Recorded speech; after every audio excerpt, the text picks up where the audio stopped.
पहला प्रश्न, भगवान,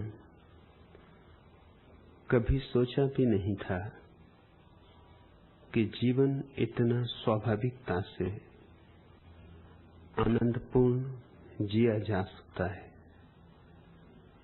शाम को गायन समूह में इतनी नेत्रपूर्ण हो जाती हूँ। जिस जीवन की खोज थी मुझे, वह मिलता जा रहा है। कहाँ थी और कहाँ ले जा रहे हैं आप। जितना अनुग्रह मानो उतना कम है। ऐसा प्यार बहा रहे हो भगवान, चरणों में झुकी जाती हूँ मैं। रंजन भारती। मनुष्य का यही सौभाग्य है, यही दुर्भाग्य भी। सौभाग्य कि उसे शाश्वत आनंद उपलब्ध हो सकता है। उसके भीतर बीज है अमृत के। और दुर्भाग्य कि जो उपलब्ध हो सकता है वह उपलब्ध होता नहीं।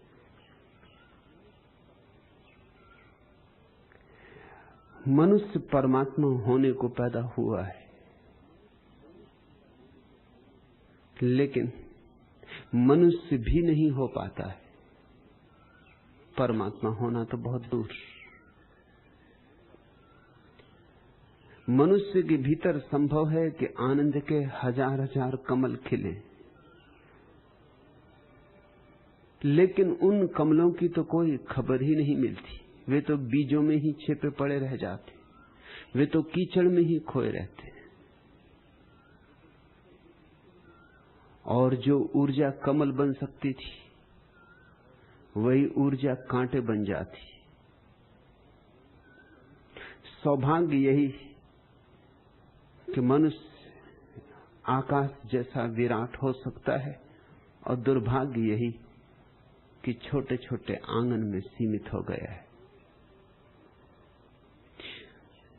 ये दोनों बातें एक साथ इसलिए संभव हैं कि मनुष्य स्वतंत्र है।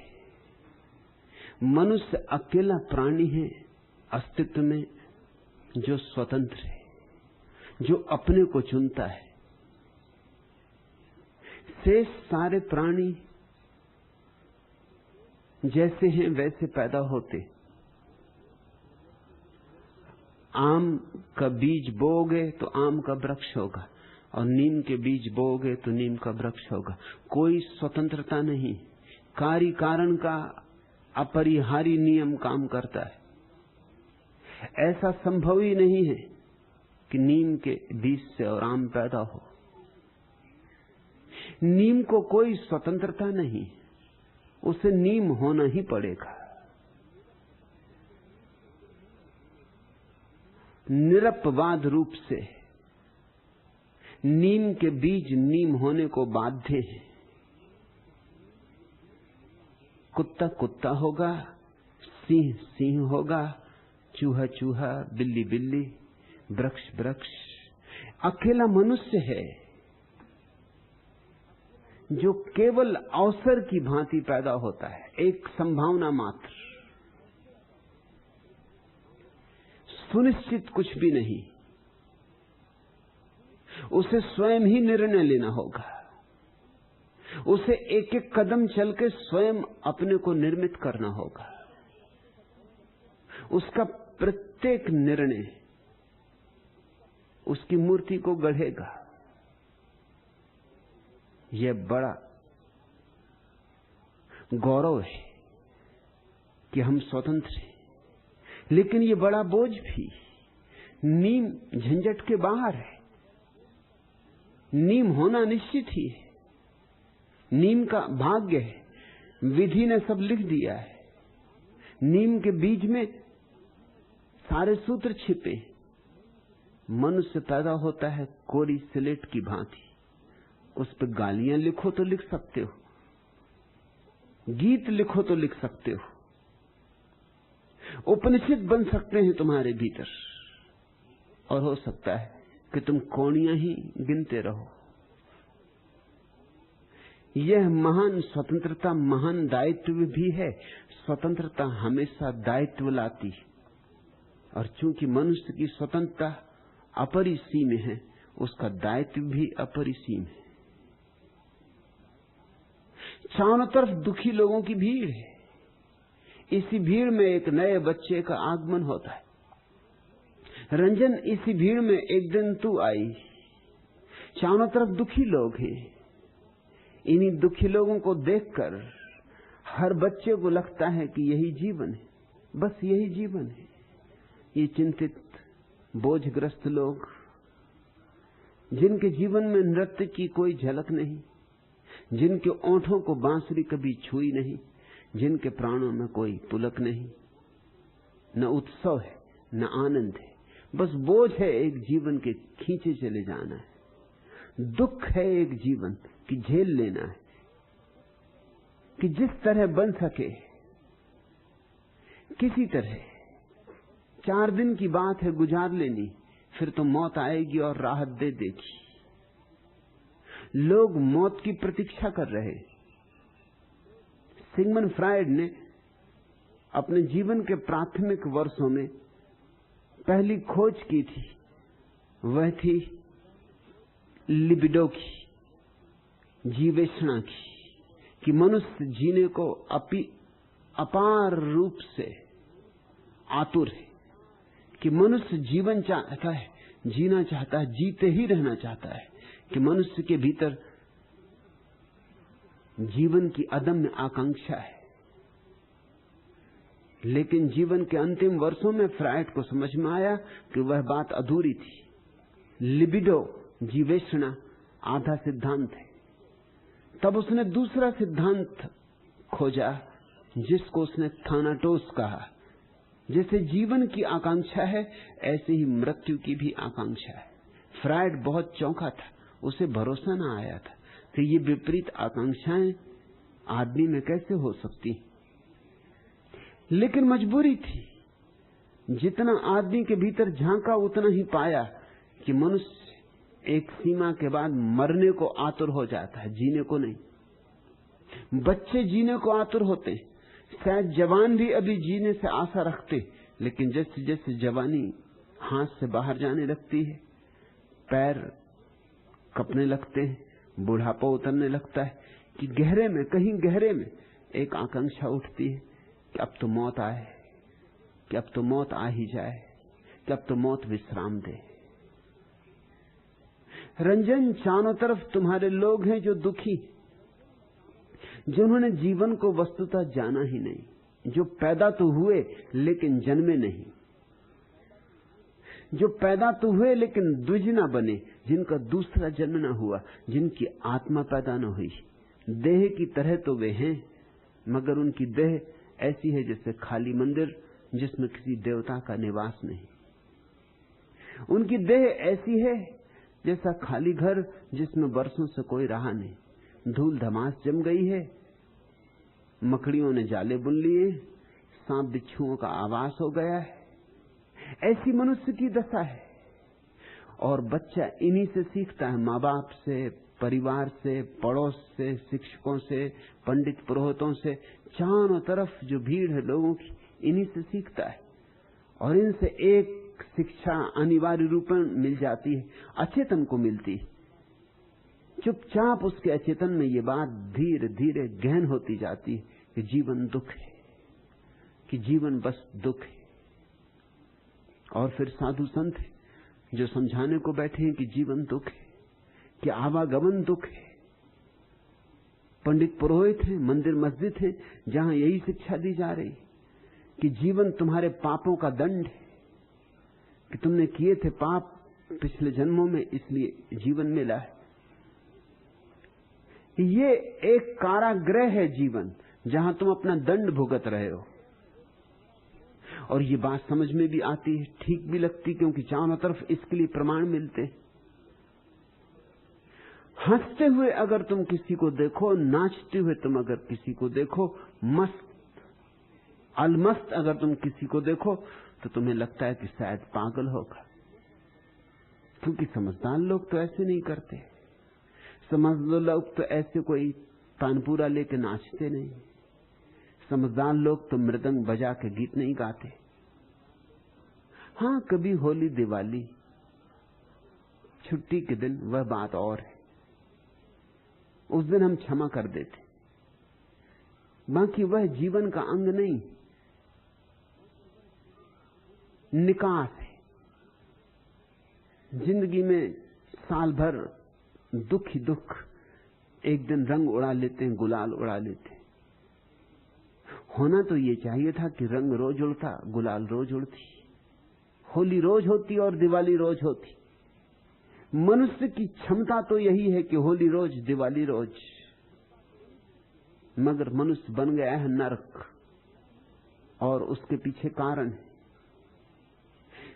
है सर्वाधिक महत्वपूर्ण कि जिनके हाथ में सत्ता है वे नहीं चाहते कि तुम आनंदित हो। वे फिर कोई भी हो, राजनेता हो, पंडित हो, पुरोहित हो, धनपति हो, जिनके हाथ में सत्ता है वे नहीं चाहते कि आदमी आनंदित हो। क्यों? क्योंकि दुखी आदमी को गुलाम बनाना आसान है, आनंदित आदमी को गुलाम बनाना बहुत मुश्किल है। दुखी आदमी गुलाम बनने को आतुर होता है।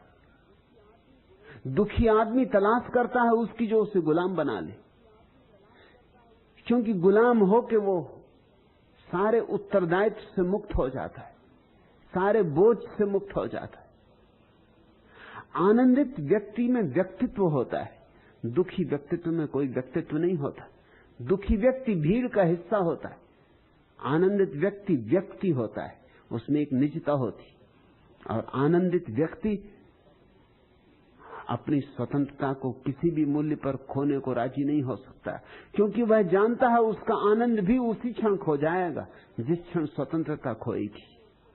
दुखी आदमी को स्वतंत्रता खोने में अड़चन क्या है? स्वतंत्रता है ही नहीं, कभी रही ही नहीं। खोती हो तो खो जाए, उसका कुछ लुटता नहीं, उसका कुछ जाता नहीं, उसे कोई अड़चन नहीं है। मैंने सुना है मुल्ला नसरुद्दीन के घर में एक रात चोर घुसे। दरवाजा खुला था, चोर बड़े हैरान हुए। लोग दरवाजे बंद करके सोते, अमावस की अंधेरी रात, वर्षा के दिन लोग ऐसे दरवाजा खुला छोड़ के नहीं सोते। लेकिन हो सकता है भूल चूक, भीतर गया। मुल्ला बिस्तर पे लेटा था, सोचा कि सोया है, घर में खोजने लगे।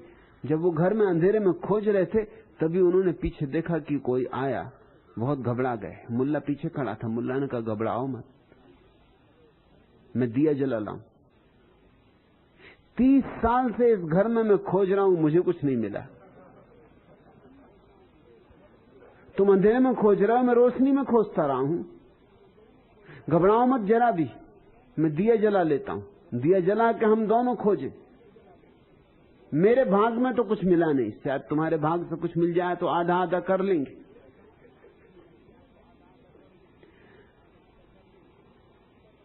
तुम्हारी जिंदगी में कुछ भी ना हो तो तुम दरवाजे भी बंद करके क्यों सो? आए चोर तो आ जाएं।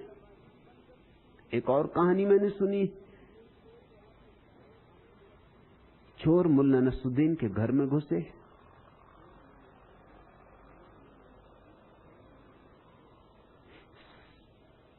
जो कुछ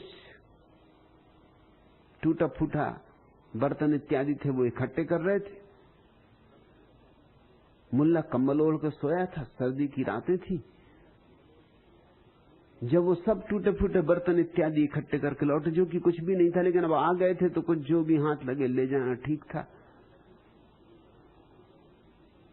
तो बहुत हैरान हुए कि मुल्ला उघाड़ा सो रहा है और उसने कंबल जमीन पे बिछा दिया है। ऐसे भी कुछ खोने का डर नहीं था, कुछ मिला ही नहीं था। चोरों ने कहा कि नसरुद्दीन, ये कंबल तो तुम्हारे शरीर पर था, इसे तो तुम बचा सकते थे। नसरुद्दीन ने कहा कि भाई, जो भी तुम सामान इकट्ठा कर रही हो ले कैसे जाओगे? तो कंबल बिछा दिया, इसमें बांध लो और ले जाओ। मेरी झंझट मिटी। इस कंबल में भी इतने छेद हैं कि किसी काम का नहीं, सर्दी रुकती नहीं, धोखा ही बना रहता है।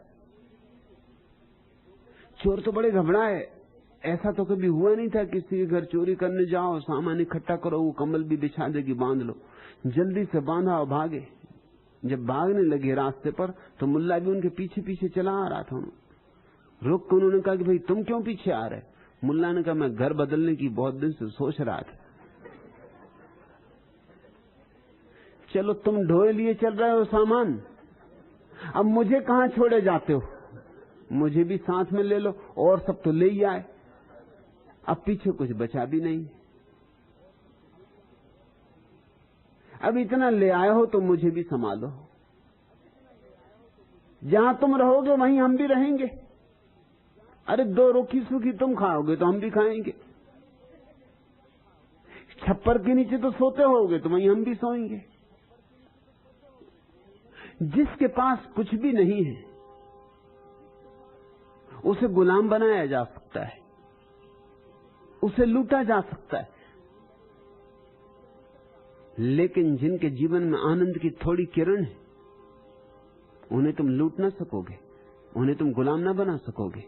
वे अपनी आनंद की किरण के लिए सब कुछ दांव पर लगा देने को तत्पर हो जाएंगे। रंजन के जीवन में ऐसा ही हुआ है। रंजन वर्षों बाद भारत लौटी। पति तो अमेरिका में। मुझे पत्र लिखते कि रंजन को वापस भेज दे। रंजन वापस जाना नहीं चाहती।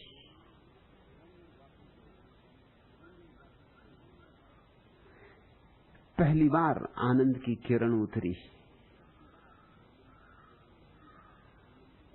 पहली बार उत्सव जगा है, पहली बार अनुभव हुआ है कि जीवन क्या है। पहला संस्पर्श सुबह की ताजी हवा का, सुबह की पहली किरण का, और फूल खिले, और पहली बार पक्षियों के गीत सुनाई पड़ने शुरू हुए।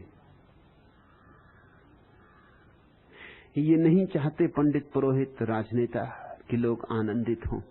आनंदित होते ही लोग बगावती हो जाते। तू ही देख रंजन, तू ही बगावती हो गई। दुखी रहती तो जिस कारागृह में थी उससे कभी छूट नहीं सकती थी। आनंद वर्षा तो अब कोई कारागृह तुझे समा नहीं सकता। सब कारागृहों को तोड़ के तू बह जाएगी। और ध्यान रखना, यहां आश्रम में रंजन को क्या है, वहां पीछे सब छोड़कर आई है। घर द्वार, संपत्ति, व्यवस्था, सुविधा। पति खूब कमाते हैं, सम्मानित हैं। वहां सब जिसे हम बाहर की सुविधा कहें है, यहां आश्रम में क्या है? इस छोटी सी 6 एकड़ की जमीन पर 400 लोग तो निवास कर रहे हैं, और जो निवास कर रहे हैं वो तो ठीक ही है। 400 लोग, शायद 6 एकड़ जमीन पर रहना भी मुश्किल, और कम से कम 3000 लोग निरंतर आते जाते।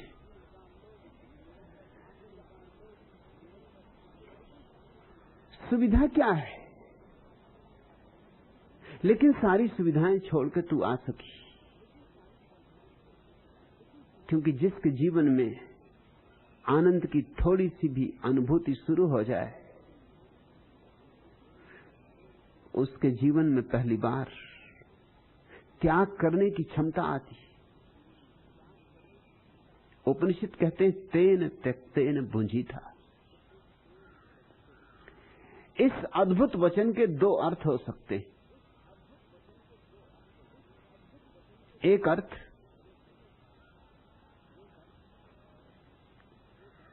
जो किया जाता रहा है जो सदियों से दोहराया गया है और जो गलत है। वह अर्थ है कि त्यागो,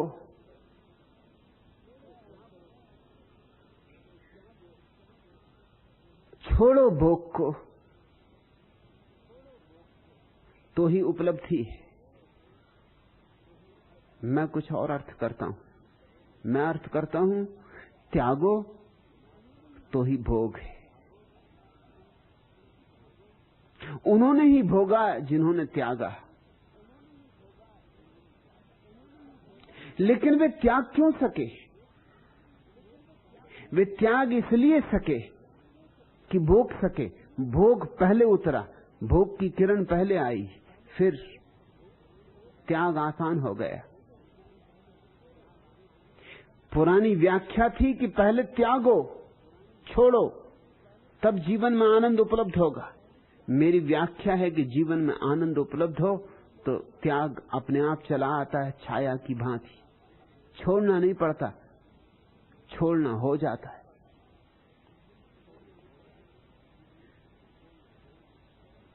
रंजन, तू कहती है कभी सोचा भी नहीं था कि जीवन इतना स्वाभाविकता से आनंदपूर्ण जिया जा सकता है।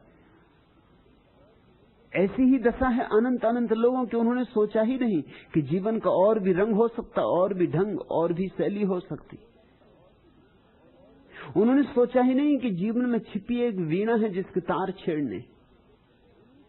उन्हें स्वप्न में भी पता नहीं है कि वे किस संपदा को लेके आए थे और भिखमंगे बने बैठे,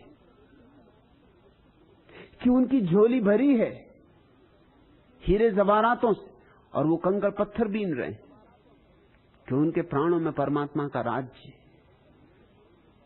और वो ठीकरे इकट्ठे कर रहे हैं।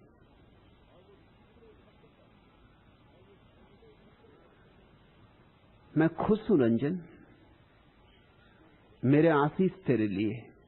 यह नृत्य बढ़ता जाएगा, यह नृत्य रोज गहरा होता जाएगा। इसी नृत्य में डूबते डूबते एक दिन परमात्मा में लीन हो जाएगी।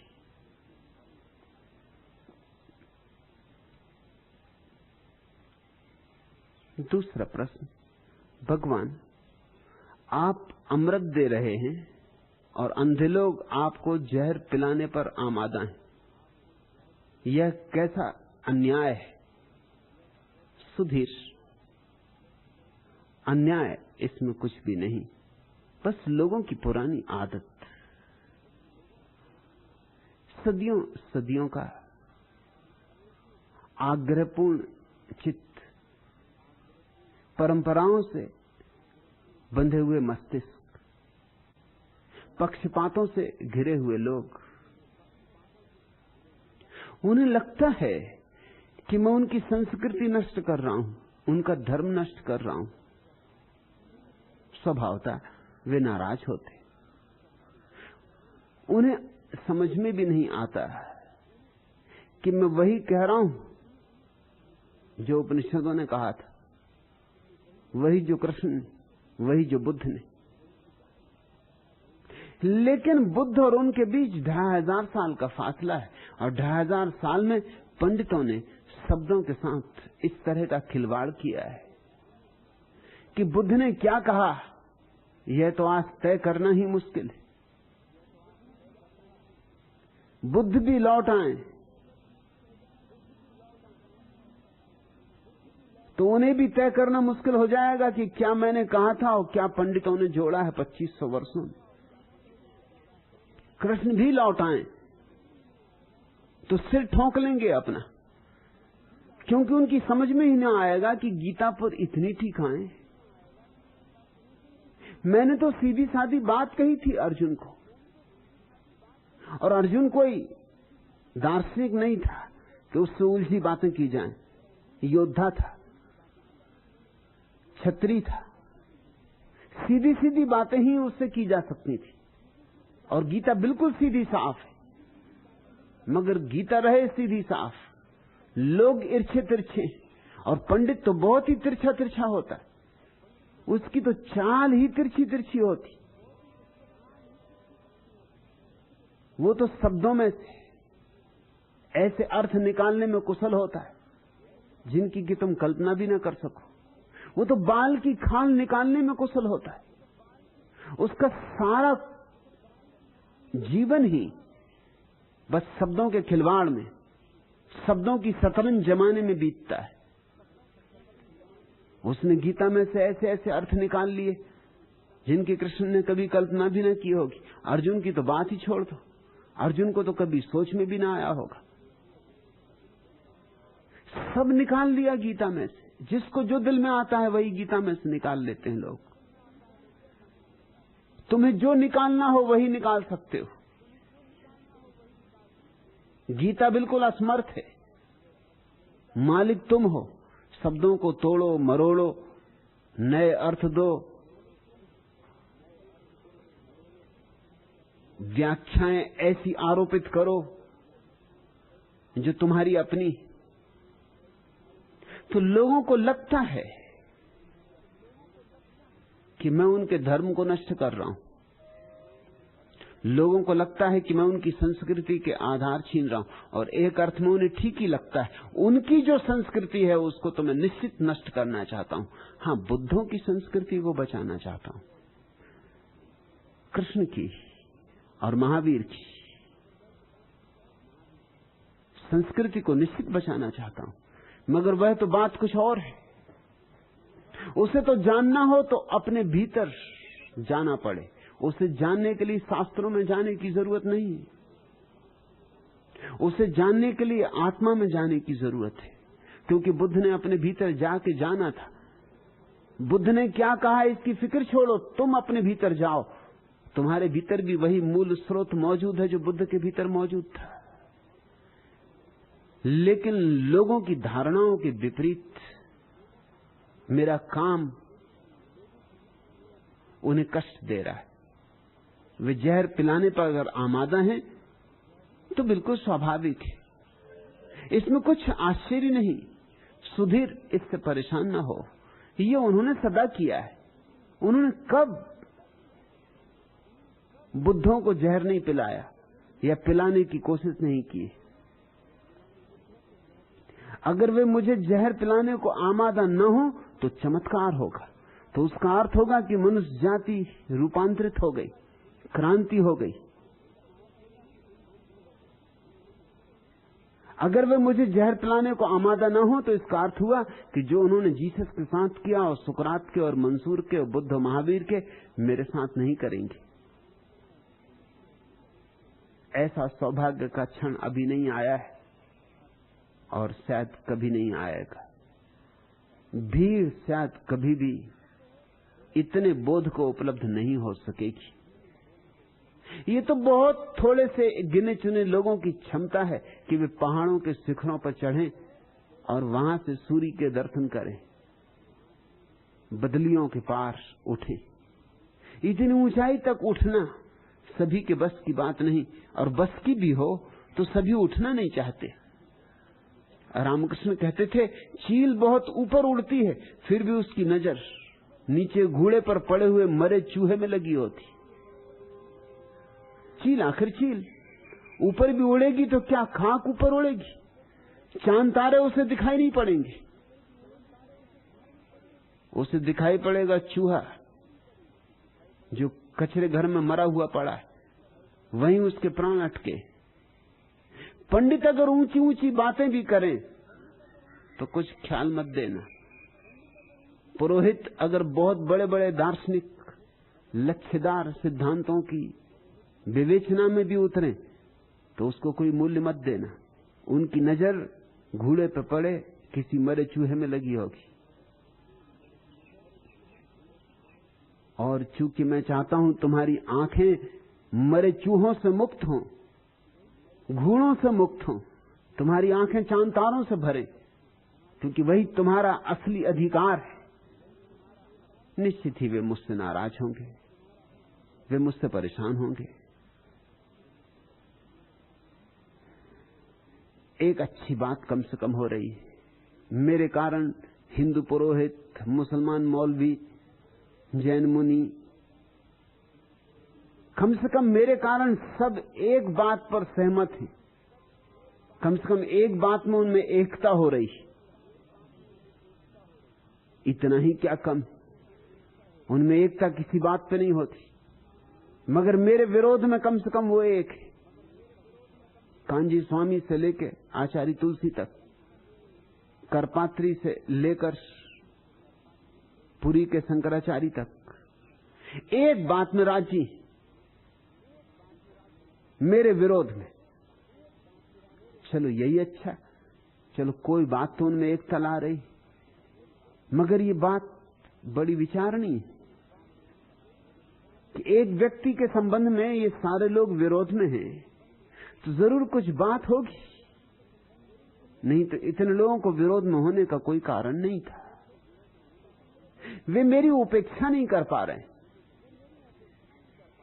चाहे मेरे कोई पक्ष में हो चाहे मेरे कोई विपक्ष में हो, उपेक्षा कोई नहीं कर पा रहा है।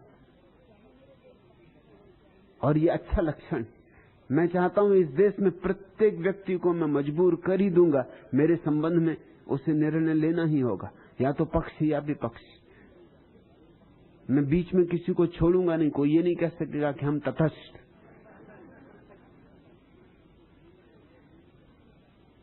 दाग दिल देख लिया, गैर ही समझा फिर भी, हमको तुमसे नहीं अपने से है सिकवा फिर भी, जख्म पर जख्म उठाने का मजा देख चुके, जी में जीने का बदस्तूर है सौदा फिर भी, हम शराबों में रहे तुम भी शराबों में रहे, क्यों रहे सोच तो लें, सोचना अच्छा फिर भी, मुझको नादान समझ के वो हंसे खूब हंसे, जख्म उनका नहीं अपना ही कोरेदा फिर भी, हौसला हार के जो बैठ गए, काफिला चलता रहा चलता रहेगा फिर भी, सूरज एक और भी पूरब में उगा है देखो, दूर होता नहीं जहनों से कुहासा फिर भी, सोरगुल शगल बना सगल से मन बहला लो, अपने इस देश में सन्नाटा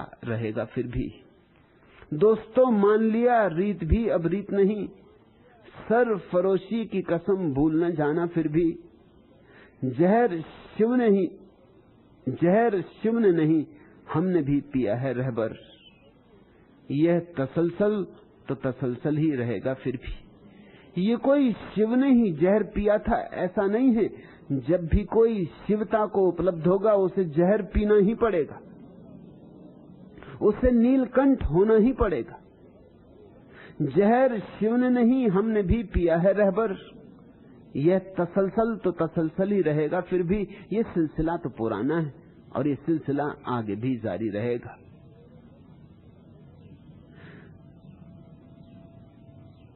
सोरोगल सगल बना सगल से मन बहला लो, अपने इस देश में सन्नाटा रहेगा फिर भी। यह देश सदियों सदियों से मर गया है,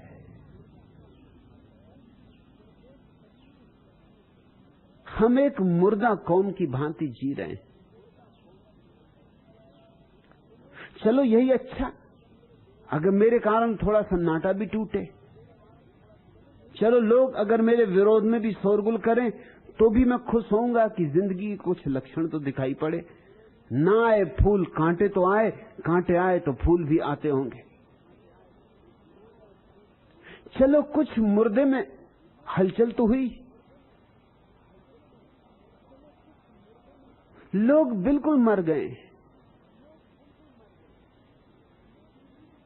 लोगों की जिंदगी में किसी भी चीज पर दांव लगाने की हिम्मत नहीं रह गई, जोखम उठाने का अभियान खो गया और जोखम उठाना जिंदगी है। सूरज एक और भी पूरब में उगा है देखो, दूर होता नहीं जहनों से कुहासा फिर भी। लोग ऐसे अंधेरे के राजी हो गए हैं कि एक सूरज क्या दो सूरज उगाए तो भी उनके जहन से, उनकी आत्मा से कुहासा दूर नहीं होगा।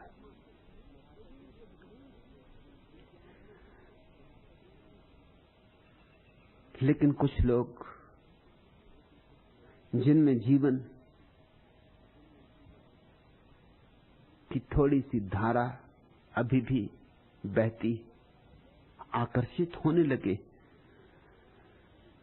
वो जहर देने वाले लोग भी इसीलिए तो उत्सुक हो रहे हैं, क्योंकि किन्हीं को अमृत के दर्शन होने लगे, नहीं तो वो जहर देने को भी उत्सुक नहीं होते।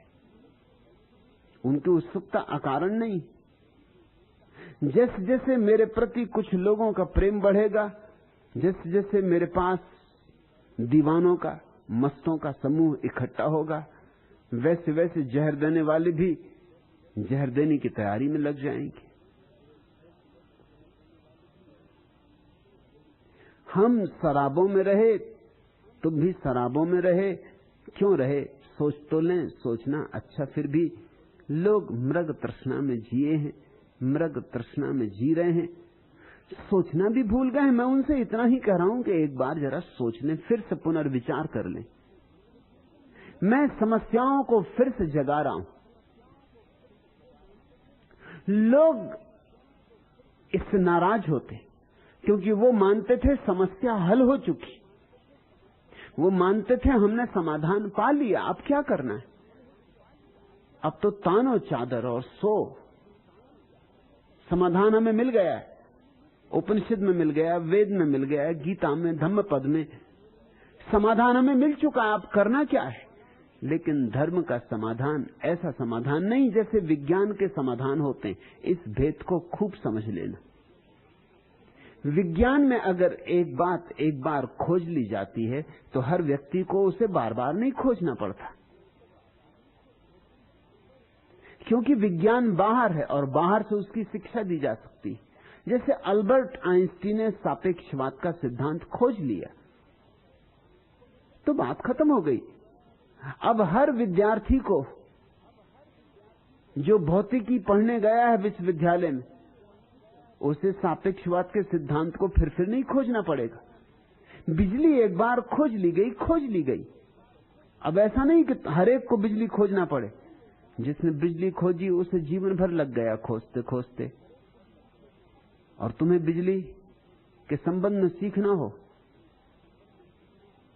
तो दिनों में ये काम हो जाएगा, वर्षों का सवाल नहीं, क्योंकि खोज तो हो गई है। जिसने रेडियो बनाया उसे तो बहुत समय लगा, लेकिन अब तुम्हें रेडियो बनाने में क्या अड़चन है, जरा से सीखने की बात है। मूल आधार तो जान लिया गया है, अब तो सिर्फ तकनीक सीखने की बात है। विज्ञान तो निर्धारित हो गया, इसलिए विज्ञान की शिक्षा हो सकती है, धर्म की कोई शिक्षा नहीं हो सकती, क्योंकि धर्म अंतस जगत का अनुभव है। बुद्ध ने जाना अपने अंतरतम को, और खूब हमसे कहा भी, लेकिन फिर भी जब हमें जानना होगा तो हमें ही जानना होगा। हम बुद्ध की बातों को मान के नहीं बैठे रह सकते, हमें स्वयं ही बुद्ध होना होगा। हमें फिर उसी रास्ते से गुजरना होगा जिससे बुद्ध गुजरे, उसी ध्यान, उसी समाधि की हमें तलाश करनी होगी। धर्म को प्रत्येक व्यक्ति को फिर खोजना होता है। यह धर्म और विज्ञान का भेद है। विज्ञान की परंपरा होती, धर्म की कोई परंपरा नहीं होती। और हालतें बड़ी उल्टी, हमने धर्म की परंपरा बना ली। धर्म की परंपरा होती ही नहीं, सत्य की कोई परंपरा नहीं होती। परंपरा का अर्थ होता है जो बाप तुम्हें दे दे, पुरानी पीढ़ी तुम्हें दे जाए। निश्चित ही जब तुम्हारे पिता विदा होंगे तो तुम्हें धन दे जाएंगे, मकान दे जाएंगे, जमीन दे जाएंगे। जिंदगी भर उन्होंने जो चोरी चपाटी की थी उसका अनुभव भी शायद दे जाएं। लेकिन अगर उन्होंने परमात्मा को जाना था तो बस गूंगे का गुर, वह अनुभव तुम्हें नहीं दे जाएंगे। इतना ही काफी है कि वो तुमसे कह जाएं कि यही जिंदगी सब कुछ नहीं है, और भी ज्यादा है। मैंने जाना है, तू भी खोजना। तुम्हें खोज की अभीप्सा दी जा सकती है, लेकिन खोज का निष्कर्ष नहीं दिया जा सकता। और मैं उसी अभीप्सा को फिर जगाने की कोशिश कर रहा हूं। इससे बहुत लोग जो मानते थे कि समाधान मिल गया बेचैन होंगे स्वभावतः। उनके समाधान छीन रहा हूं मैं, फिर से उन्हें समस्या पकड़ा रहा हूं। मेरे पास जो आता है उससे मैं समाधान छीन लेता हूं, उसका शास्त्र छीन लेता हूं, उसके सिद्धांत छीन लेता हूं, उसे फिर से नए प्रश्न देता हूं, फिर उसे लंबी यात्रा करनी होगी। जो उसने मुफ्त और सस्ते में मान लिया था वो उसे जानना होगा, और जानना जोखिम भरा काम है। इसलिए लोग अगर नाराज हों सुधीर, तो इसमें अन्याय कुछ भी नहीं, स्वाभाविक है। मैं उनके जीवन को प्रश्नों से भर रहा हूं, मैं उनकी सारी सांत्वना को खंडित किए दे रहा हूं। उन्होंने किसी तरह अपने को समझा बुझा के संतोष मान रखा था, मैं उनका संतोष तोड़े डाल रहा हूं। मैं उन्हें फिर असंतुष्ट कर रहा हूं, क्योंकि मेरे देखे जब तक परमात्मा को जानने की गहन अभिप्सा पैदा ना हो, ऐसी प्यास जैसी कि रेगिस्तान में भटके किसी आदमी को लगती, तब तक कोई परमात्मा को जान नहीं पाता। अभिप्सा कीमत है परमात्मा को जानने की। तिल तिल जलना होगा, रोआ रोआ प्यासा होगा, धड़कन धड़कन पुकारेगी उसे, श्वास श्वास बस उसी की याद से भर जाएगी, तब मिलन होगा।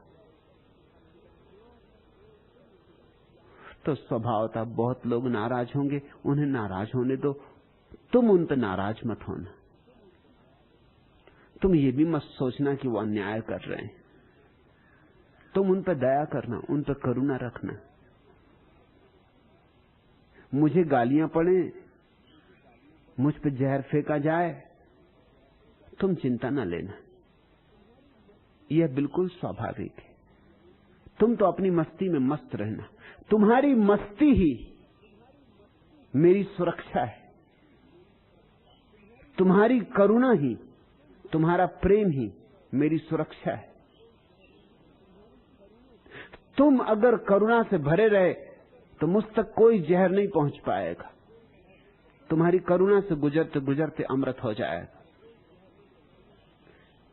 लेकिन तुम्हारा मन भी जल्दी से नाराज हो जाता है। कोई मुझे गाली दे तो मेरे सन्यासी को क्रोध आना स्वाभाविक लगता है।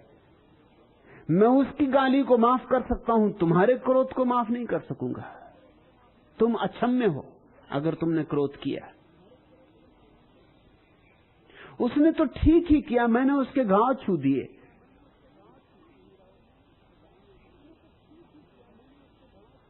और तुम अगर गीत गाते ही रहो, उसकी गालियां तुम्हारे गीत में बाधा ना बने, और तुम्हारी वीण बजती ही रहे, तो आज नहीं कल उसे समझना होगा, आज नहीं कल उसे खोजना होगा कि बात क्या है। मेरी गालियां व्यर्थ हुई जा रही, मेरा जहर काम नहीं कर रहा है। बस वही बात उसे भी शायद मेरे पास ले आए, वही बात शायद उसे भी जैसे तुम मुझ में डूब गए हो डुबाने का कारण बन जाए। और कुछ उसे मेरे पास नहीं ला सकता। तुम्हारे विवाद से ये नहीं होगा, तुम तर्क से उसे न समझा सकोगे, तर्क काम नहीं पड़ेगा।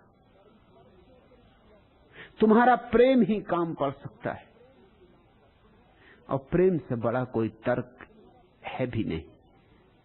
प्रेम अंतिम तर्क है, जो प्रेम से नहीं हो सकता वह हो ही नहीं सकता है। और तर्क से किसी को आज समझा लो, कल वो बड़ा तर्क खोज लेगा।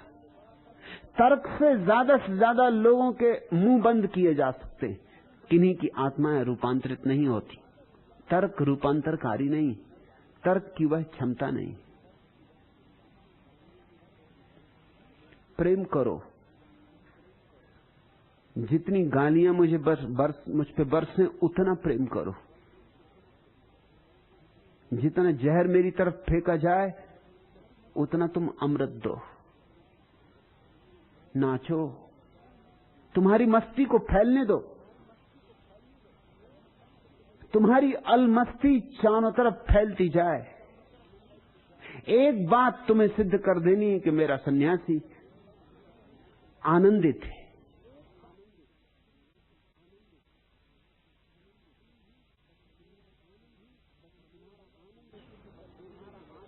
बस तुम्हारा आनंद ही प्रमाण होगा कि मैं जो कह रहा हूं वह सत्य है।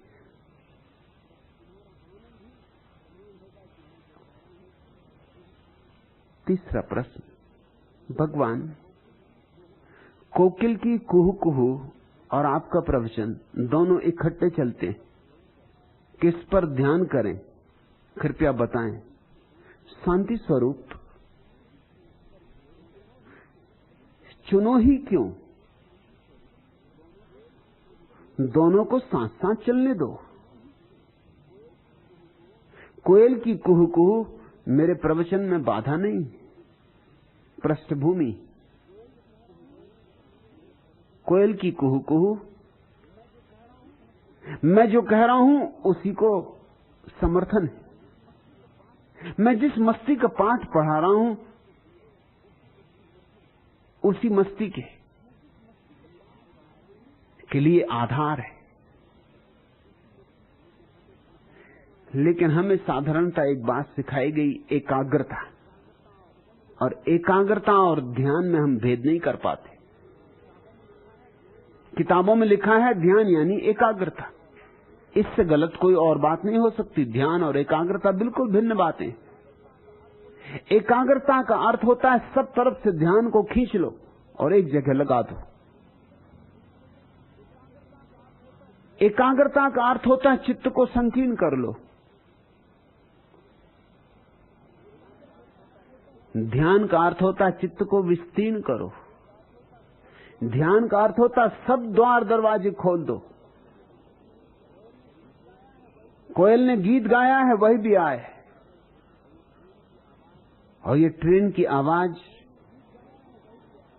वह भी समाहित हो, और मैं जो बोल रहा हूं वह भी। इन सब में विरोध करने की कोई जरूरत नहीं। ये सब एक साथ आत्मसात कर लेने, और तुम चकित होगे, बहुत चकित होगे। एकाग्रता से तनाव होता है, तनाव में जल्दी ही थक जाओगे। एकाग्रता जबरदस्ती है, प्रयास है। ध्यान अप्रयास है, ध्यान विश्राम है, एकाग्रता श्रम है। तुम मुझे ध्यान से सुनो, एकाग्रता से नहीं। और ध्यान से सुनने का यह अर्थ नहीं कि बस बिल्कुल अकड़ के सब तरफ से द्वार दरवाजे बंद करके टकटक की मुझ पे बांध दो, तब तो तुम बहुत कुछ चूक जाओगे। क्योंकि मैं जो कह रहा हूं वही कोयल कह रही। कोयल अपनी भाषा में कह रही, और निश्चित ही उसकी भाषा बहुत प्रीतिकर है, उसे वंचित ना करो।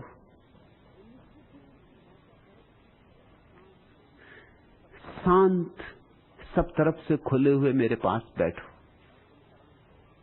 और तुम हैरान होगे, बाधा नहीं पड़ेगी। तुम्हारी धारणा यह है कि अगर तुमने कोयल को सुना तो डिस्ट्रैक्शन होगा, विघ्न हो जाएगा। कोयल को सुनोगे तो मुझको कैसे सुनोगे? मुझको सुनोगे तो कोयल को सुनना बंद करना होगा। तुमने कभी प्रयोग नहीं किया। ये तुम्हारी धारणा आमूल रूप से गलत है। तुम दोनों को सुनो और देखो, कोई विघ्न नहीं पड़ेगा। कोयल क्यों विघ्न डालेगी? कोयल पृष्ठभूमि बन जाएगी, और कोयल की पृष्ठभूमि में मेरे वचन ज्यादा सार्थक होंगे, कम सार्थक नहीं। मेरे वचनों में ज्यादा संगीत भर जाएगा। जो मैं नहीं कर सकता वह कोयल कर सकती।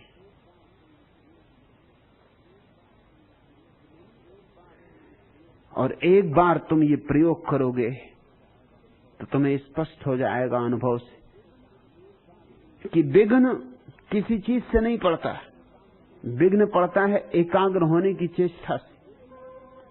क्योंकि तुम एकाग्र होना चाहते हो, इसलिए कोयल से बाधा पड़ती है, क्योंकि कोयल की आवाज तुम्हें एकाग्र नहीं होने देती।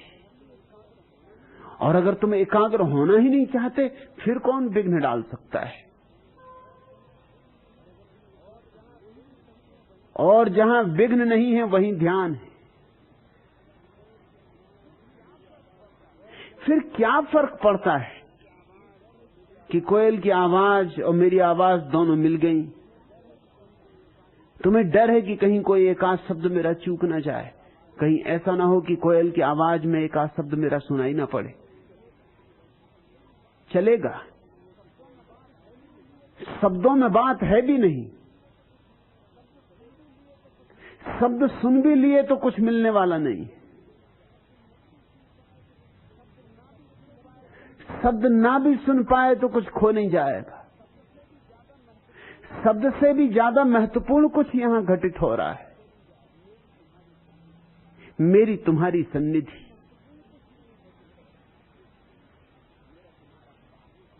मेरा तुम्हारा पास पास होना घटित हो रहा है।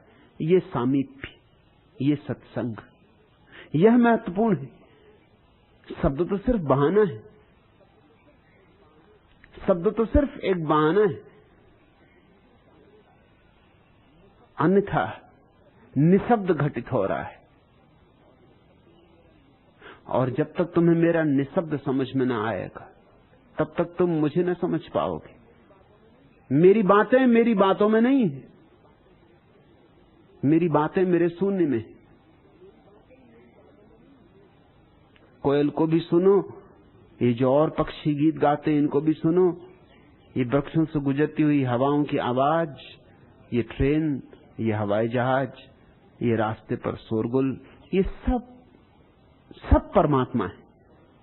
इसलिए किसी को छोड़ो मत, किसी को काटो मत, किसी तरफ अपने द्वार दरवाजे बंद मत करो। आने दो इस सबको, तुम इस सबको अंगीकार करो, आलिंगन करो, और तब देखो उस आलिंगन में कैसा आनंद है।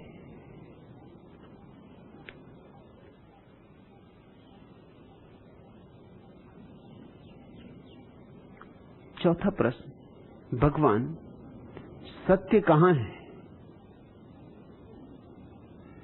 धीरेन्द्र, सत्य यहां है। कहां की क्यों पूछते हो? कहां यानी कहीं और? काबा में, काशी में? कहां यानी कहीं और? गिरनार में, शिखरजी में? कहां यानी कहीं और? हिमालय पर, तिब्बत में? नहीं नहीं, यहां। और यहां में सब सम्मिलित है, काशी भी, काबा भी, कैलाश भी। क्योंकि काशी भी यहां के बाहर नहीं है और कैलाश भी यहां के बाहर नहीं है। ये सारा अस्तित्व इकट्ठा है, यहां खंड खंड नहीं है, टुकड़े टुकड़े नहीं है। एक ही सागर है, एक ही समय, एक ही आकाश है। तो ऐसा मत पूछो कि सत्य कहां है, क्योंकि प्रश्न ही तुम गलत पूछ रहे हो। तुम पूछ रहे हो कहां जाऊं, कहां खोजूं। कहीं जाना नहीं है, जाना बंद करो, खोजना छोड़ो और सत्य मिलेगा। खोजा कि चूके। खोजने का अर्थ ही है कि बाहर खोजना, और जिसने बाहर खोजा वो चूका। मैं कहता हूं खोजो मत इस सन्नाटे में, इस क्षण में, जहां मैं खो गया हूं, जहां तुम खो गए हो, जहां अस्तित्व अपनी शुद्धता में हमें घेरे हुए है, इस परिपूर्णता में, इस आह्लाद में, इस ठहरे हुए समय में, इस क्षण की शाश्वतता में, बस यही है सत्य। तुम का सारी आकांक्षाएं, इच्छाएं, वासनाएं सत्य को खोजने की आपाधापी दौड़ सब छोड़ के चुप हो जाओ तो मिल गया। लेकिन सदियों सदियों से हमें सिखाया गया है, पूछो सत्य कहां है, तो कोई कहेगा 7वें आसमान पर। बात जचती है, उससे एक राहत मिलती, तो फिर ठीक है। इसलिए मुझे नहीं मिला सत्य, क्योंकि 7वें आसमान पर है, मैं जमीन पर। मिले तो कैसे मिले, जब 7वें आसमान पर पहुंचूंगा तब मिलेगा। इससे राहत भी मिल गई, भविष्य के लिए आशा भी मिल गई, और तुम जैसे थे वैसे के वैसे रहे, क्रांति से भी बच गए। मैं तुमसे कहता हूं यहां मैं तुम्हें बेचैन कर दूंगा, 7वें आसमान पर नहीं। जो 7वें आसमान पर है वो अगर मुझसे पूछेगा तो उससे भी कहूंगा यहां। अगर मैं काबा में होता तो भी यही कहता यहां, और काशी में होता तो भी कहता यहां। मेरा शब्द वही होता, मेरा उत्तर वही होता। लेकिन सदियों से कहा गया कि सत्य धरती पे कहां, आकाश में, स्वर्ग में। तुम्हें धरती के खिलाफ बहुत शिक्षा दी गई है, और मजा ये कि रहना धरती पर, जीना धरती पर, प्रेम यहां, मैत्री यहां, करुणा यहां, पुण्य यहां, पाप यहां, श्वास यहां लेनी, और सत्य आकाश में, 7वें आकाश पर। तो तुम्हारा जीवन अगर थोथा ना हो जाए तो क्या हो। चांद दूज का पूजा करते सभी, पर छा जाते हैं बादल भी कभी कभी, और कभी आंखों के अंदर, कभी धूल की छाया, तथा कभी मिट्टी की माया या काया पानी की, जिसको जग आंसू कहता है, हर लेती है किरण नयन की। खो जाती अभिलाषा विहड़ वन की, चौड़ी लंबी हरियाली में, जैसे पगडंडी जीवन की, या कि प्रेम में भाषा। हर पखवारे मगर चांद पर फूल चढ़ाने, चारण बनकर गीत सुनाने आ जाते हैं अनगिन प्यासे, स्नेह लुटाने, दीप जलाने। पारस का चुंबन नित कदम्ब का फूल है, जिसकी शोभा सूल है। मूल छिपा है यहीं धूल में, सत्य छिपा है कहीं भूल में। ज्यों धारा को ठाव ठिकाना मिलता है बस कूल से। पांव न धरती पर जम पाया, पर उड़ते आकाश में। सुमन शून्य के मन के बुल्ले, फलते बिना बतास के। आस निगोड़िन गोड़ा करती, खेत हरे विश्वास के। पर मानव कितना भोला है, सहता आया कोटि कोटि वर्षों से। सुनता आया बड़ा झमेला है युग युग से, पर जीवन का सदा उपासक रहा। सिंधु का पानी उस पर दहा, मगर फिर भी जो नहीं दहा। धर्म धरती का विश्वासों का मेला है। हम अपनी आशाओं में विश्वासों के खेतों को पानी सींचते रहते हैं। पांव न धरती पर जम पाया, पर उड़ते आकाश में। ऐसी हमारी दशा है। पैर जमीन पर नहीं जम पाए, और बातें आकाश की। जमीन पे चलना नहीं आया, और आकाश में उड़ने की बातें। हम ऐसे वृक्ष हैं जिसने जड़ें तो फैलाई नहीं जमीन में, और बदलियों से ऊपर उठने की आतुरता पैदा हो गई। पांव न धरती पर जम पाया, पर उड़ते आकाश में। सुमन शून्य के मन के बुल्ले, फलते बिना बतास के। आस निगोड़िन गोड़ा करती, खेत हरे विश्वास के। पर मानव कितना भोला है, सहता आया कोटि कोटि वर्षों से। सुनता आया बड़ा झमेला है युग युग से, पर जीवन का सदा उपासक रहा। सिंधु का पानी उस पर दहा, मगर फिर भी जो नहीं दहा। धर्म धरती का विश्वासों का मेला है। यहां हमने कितने विश्वास बना लिए हैं। पृथ्वी पर 300 धर्म है, और 300 धर्मों के कम से कम 3000 संप्रदाय होंगे।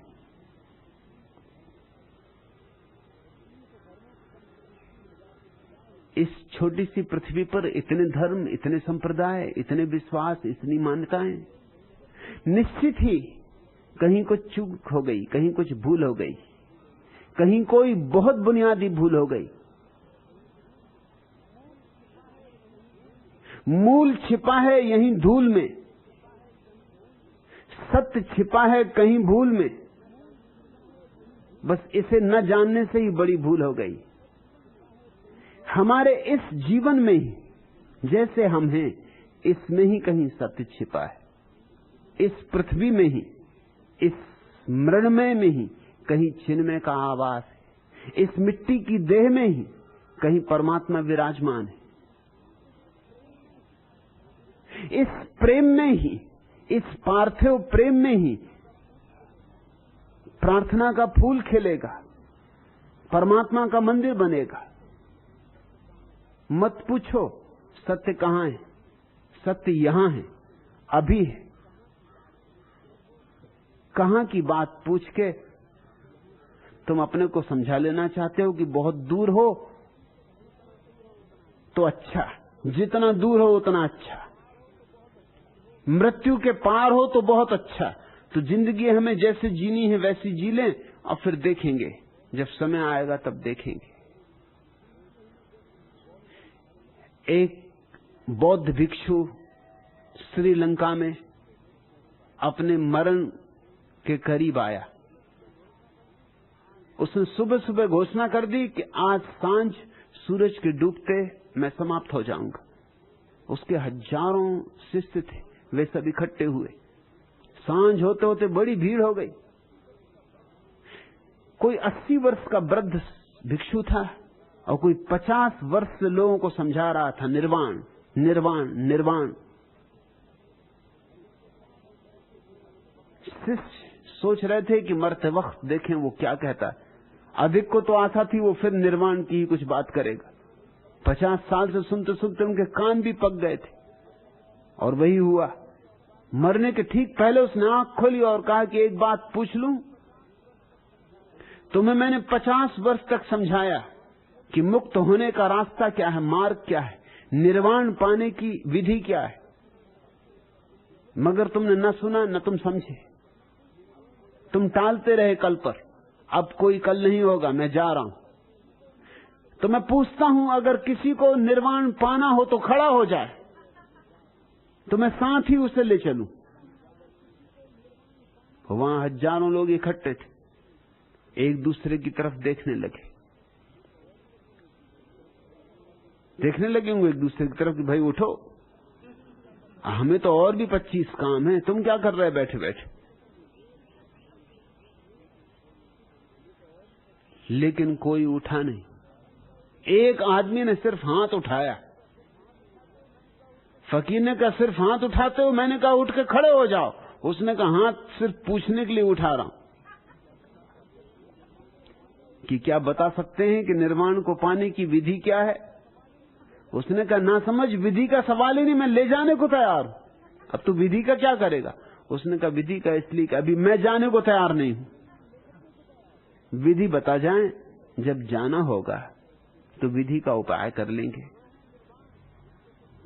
कहां है निर्वाण, इसके कुछ इशारे कर जाएं, कुछ इंगित कर जाएं, कोई नक्शा दे जाएं। अभी मुझे जाना नहीं है, आपसे साफ कह दूं। मेरे उठे हाथ को देख कर कुछ गलती ना समझ लेना, इसलिए मैं उठ के खड़ा भी नहीं हुआ। और भी अनेक हाथ उठ गए। उन्होंने कहा कि हम भी जानना चाहते हैं। अब आप जा ही रहे हैं तो जाते वक्त कम से कम विधि बता दें। तुम सोचते हो ये दयनीय दशा। वो भिक्षु हंसा और बिना कुछ बताए विदा हो गया। उसने आखिरी मजाक किया। 50 साल से विधियां सुन रहे हैं और नहीं समझे, और अभी भी विधि पूछ रहे हैं। विधि पूछना चालबाज मन की तरकीब है। मन कहता है कभी करेंगे, और जब भी तुम किसी सद्गुरु के पास पहुंचोगे तो वो कहेगा अभी, कभी की बात मत उठाओ, समय को बीच में मत लाओ। तुम पूछते हो धीरे सत्य कहां है? मैं कहता हूं यहां, अभी, तुम्हारे भीतर, तुम्हारे अंतरतम में, तुम सत्य हो, तत्वमसि। शांत होकर, मौन होकर डुबकी मारो, भीतर डुबकी मारो।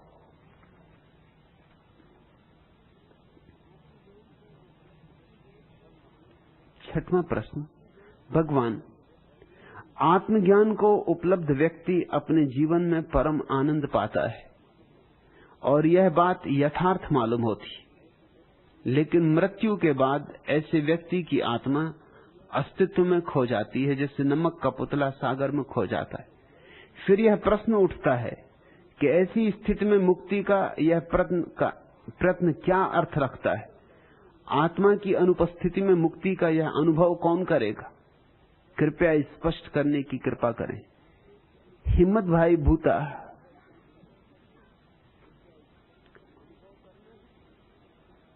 अनुभव करना है,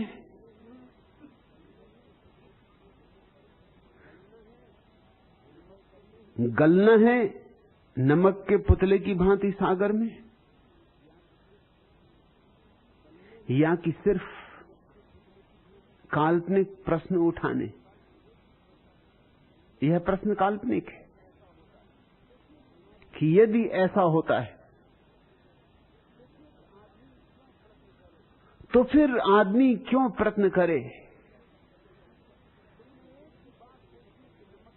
तुमने एक ही बात देखी कि नमक का पुतला सागर में गल गया, तुमने ये नहीं देखा कि नमक का पुतला सागर हो गया। तुमने एक ही बात देखी कि आत्मा अस्तित्व में लीन हो गई, तुमने ये नहीं देखा कि अस्तित्व आत्मा में लीन हो गया। कबीर कहते हैं, हेरत हेरत है सखी रहा कबीर हेराई, बूंद समानी समुद्र में सोकत हेरी जाई। कि हे सखी, खोजते खोजते कबीर तो खो गया, बूंद सागर में चली गई, अब उसे वापस निकालने का कोई उपाय नहीं। और फिर दूसरा पद भी लिखा तत्क्षण कि हेरत हेरत है सखी रहा कबीर हेराई, समुद्र समाना बूंद में सोकत हेरा जाए। कि हे सखी, कबीर तो खो गया खोजते खोजते, और समुद्र बूंद में समा गया है, अब उसे निकालने का क्या उपाय? ये दोनों बातें सच हैं। जब बूंद सागर में समाती है तो सागर भी बूंद में समाता है, ये एक तरफा नहीं हो सकता। जब आत्मा अस्तित्व में लीन होती है तो तुम एक तरफा सोच रहे हो, अस्तित्व भी आत्मा में लीन हो जाता। आत्मा मिटती नहीं, विराट होती, बूंद सागर होती, और विराट होने में आनंद है, क्षुद्र होने में दुख है। तुम जब तक हो तब तक दुखी रहोगे, तुम्हारा अनुभव दुख के पार नहीं जा सकता। लेकिन हिम्मत भाई की इच्छा यह है कि खुद बचें और आनंद का अनुभव करें, यह असंभव है। मैं बचा तो आनंद का अनुभव हो ही नहीं सकता। आनंद का अनुभव ही मैं के खो जाने पर होता है। लेकिन मैं के खो जाने से घबरा मत जाना एकदम कि जब मैं खो ही गया तो अनुभव किसको होगा? अनुभव परमात्मा को होगा। परमात्मा सदा आनंद का अनुभव कर रहा है, इसलिए हमने परमात्मा की व्याख्या की सच्चिदानंद। वह सत है, चैतन्य है, आनंद है, आनंद पराकाष्ठा है। तुम हो यही दुख है। लेकिन ये प्रश्न बहुतों के मन में उठता है कि जब खो ही जाना है तो ये भी अजीब बात है, खोने के लिए क्यों मेहनत करें? बचने के लिए मेहनत करना समझ में आती। कोई ऐसी तरकीब बताइए कि बच जाएं। आप तरकीब बताते हैं खोने की, तो खोने के लिए मेहनत क्या करनी? लेकिन तुम जरा अपने ऊपर पुनर्विचार करो, तुम हो क्या सिवाय दुख की एक गांठ के? तुम हो क्या एक अंधेरी रात के सिवाय? तुम्हारा होना सत्य नहीं है, झूठ है।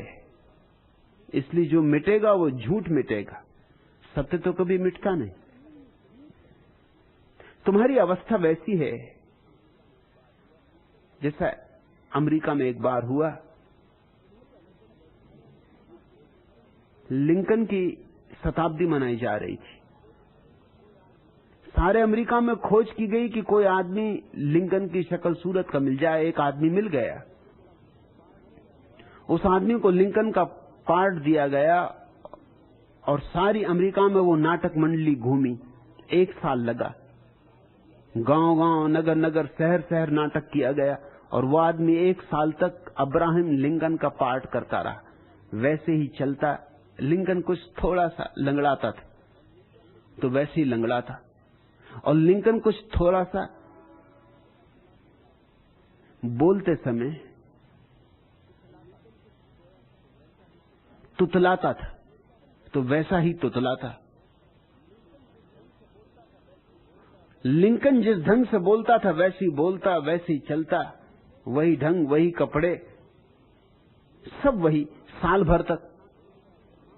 साल भर के बाद जब नाटक मंडली समाप्त हुई, वो आदमी घर आया तो लिंकन के ही कपड़े पहने हुए, लिंकन छाप छड़ी, वैसे ही लंगड़ा था। और जब पत्नी से आकर तुतला के बोला तो पत्नी ने समझा कि मजाक कर रहा है। घर के लोग हंसे। उन्होंने कहा कि अब छोड़ो, अब खत्म हो गया नाटक। मगर वो आदमी मजाक नहीं कर रहा था। उसे तो साल भर में ये भरोसा आ गया था कि वो लिंकन है। अब बड़ी मुश्किल खड़ी हो गई, वो माने ही नहीं। वो वैसे ही चले, वैसे ही उठे, उसी ढंग से बोले। गांव भर में मजाक फैलने लगी। जो आए वो ही समझाए कि भाई नाटक अब खत्म हो गया। मगर वो आदमी कहे, कैसा नाटक? आप किस नाटक की बात कर रहे हैं? मैं अब्राहम लिंकन हूं। अब्राहम लिंकन को तो मारा गया, हत्या की गई। गांव में ये खबर फैल गई कि जब तक इसको मारा नहीं जाएगा तब तक अकल नहीं आएगी। ये मरेगा तभी समझ में इसको आएगा, मगर तब फायदा क्या समझ में आने का। समझाने वाले थक गए, बड़े बुद्धिमान थक गए। आखिर उसे एक मनोवैज्ञानिक के पास ले जाया गया। मनोवैज्ञानिक ने भी बहुत उपाय किए, कोई उपाय काम न करे। वो आदमी माने ही नहीं। वो कहे, हद हो गई, जब मैं अब्राहम लिंकन हूं तो मैं कैसे कहूं कि मैं नहीं हूं। तभी तभी एक नई मशीन इजाद की गई थी अमेरिका में। अब तो उसका अदालतों में उपयोग होता है। वो मशीन झूठ को पकड़ने की मशीन है। आदमी को खड़ा कर दिया जाता है, उसे पता भी नहीं होता कि जिस स्थान पर वो खड़ा है नीचे मशीन छिपी।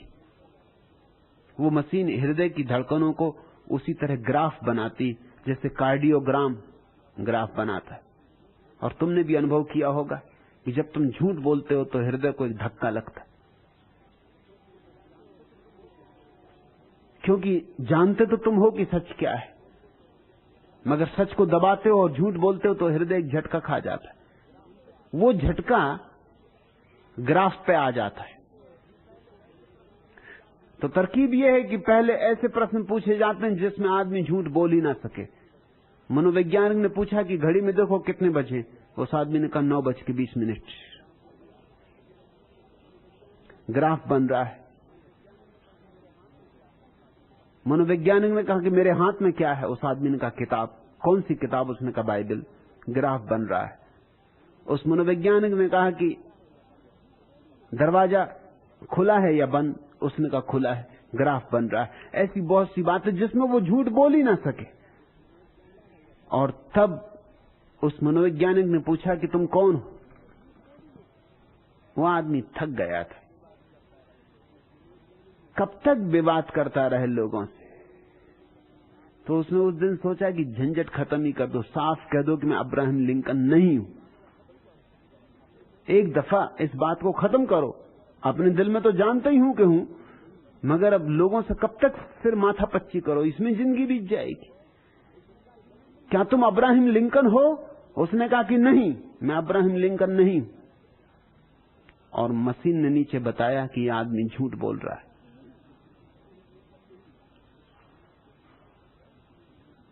इतनी गहरी बात बैठ गई हृदय में। नाटक इतना वास्तविक हो गया क्या तुम सोचते हो अगर इस आदमी को यह कहा जाए कि अब्राहम लिंकन तुम न रह जाओगे तो अच्छा होगा, तुम स्वस्थ हो जाओगे? वो कहेगा स्वस्थ कौन होगा फिर? जब अब्राहम लिंकन ही न रहा तो स्वस्थ कौन होगा? इस आदमी को अगर हम कहें कि अगर तुम अब्राहम लिंकन होने का ख्याल छोड़ दो तो तुम्हारे ये मानसिक रोग चला जाएगा, मगर वो कहेगा फिर फायदा ही क्या? जब रहे ही ना और मानसिक रोग भी ना रहा तो न रहा बांस न बजेगी बांसुरी, वो तो ठीक ही है, मगर जब रहे नहीं तो फायदा क्या? यही हिम्मत भाई आपका प्रश्न है। आप कहते हैं जब मैं ही ना रहूंगा तो अनुभव किसको होगा? अनुभव उसको होगा जो तुम वस्तुता हो, और तुम जो अभी अपने को समझे बैठे हो वो सिर्फ नाटक है।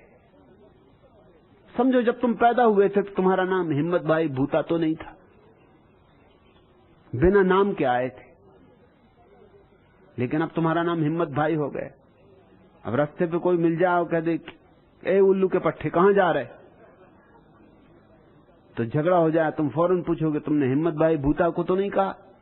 अगर किसी और को कहा कि तुम्हारी मर्जी, मगर याद रखना हिम्मत भाई भूता से इस तरह की बात की तो मुझसे बुरा कोई नहीं। अब हिम्मत भाई भूता को कोई गाली दे दे तो झगड़ा हो जाएगा। हालांकि जब तुम पैदा हुए थे तुम्हारा कोई नाम नहीं था। जब तुम पैदा हुए थे हिम्मत भाई भूता को कोई कितनी ही गालियां देता तुम मजे से अपना अंगूठा चूसते रहते, बिल्कुल फिक्र न करते कि बाहर में जाए हिम्मत भाई और बाहर में जाए गाली देने वाले, अपने को क्या लेना देना, अपना क्या नाता। जब तुम पैदा हुए थे तब तुम हिंदू नहीं थे, मुसलमान नहीं थे, ईसाई नहीं थे। अगर कोई बाइबल को जलाता तो क्या तुम उछक के खड़े हो जाते कि जान चली जाए मगर बाइबल न जलने दूंगा, झंडा ऊंचा रहे हमारा, जान जाए और आन न जाए। या कोई अगर गणेश जी की मूर्ति लुढ़का देता तो क्या तुम नाराज हो जाते कि मैं गणेश भक्त हूं? नहीं, तुम पड़े पड़े देखते रहते, शायद हंसते खिलखिलाते कि वाह क्या रही। लुढ़काने ही योग्य मालूम होते थे ये गणेश जी, ठीक किया जो लुढ़का दिए। तुम शायद प्रसन्न ही होते, लेकिन फिर धीरे धीरे धारणाएं जमाई गई कि तुम हिंदू हो कि मुसलमान हो, कि यह रहा तुम्हारा नाम, ये तुम्हारी जाति, ये तुम्हारा गोत्र, और धीरे धीरे ये धारणा मजबूत होती चली गई। ये नाटक ही है। उस आदमी ने 1 साल में भूल की थी, तुमने 50 साल में भूल की, मगर सालों से तो फर्क नहीं पड़ता। जब ज्ञानी कहते हैं कि तुम मिट जाओगे तो वो इस तुमको मिटने की बात कर रहे हैं जो कि झूठा है, कृत्रिम है, बनाया गया है। उस तुमको मिटने की बात नहीं कर रहे हैं जो तुम वस्तुता हो। वह तो कैसे मिटेगा? जो है, उसके मिटने का कोई उपाय नहीं। सत्य न मिटता है न मिट सकता है, झूठ बनता है और मिटता है। झूठ पानी का बुलबुला है।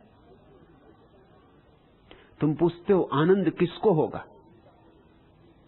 निश्चित ही हिम्मत भाई भूता को नहीं, इतना तो मैं पक्का कह देता हूं। लेकिन हिम्मत भाई भूता से तुम ज्यादा हो, बहुत ज्यादा हो।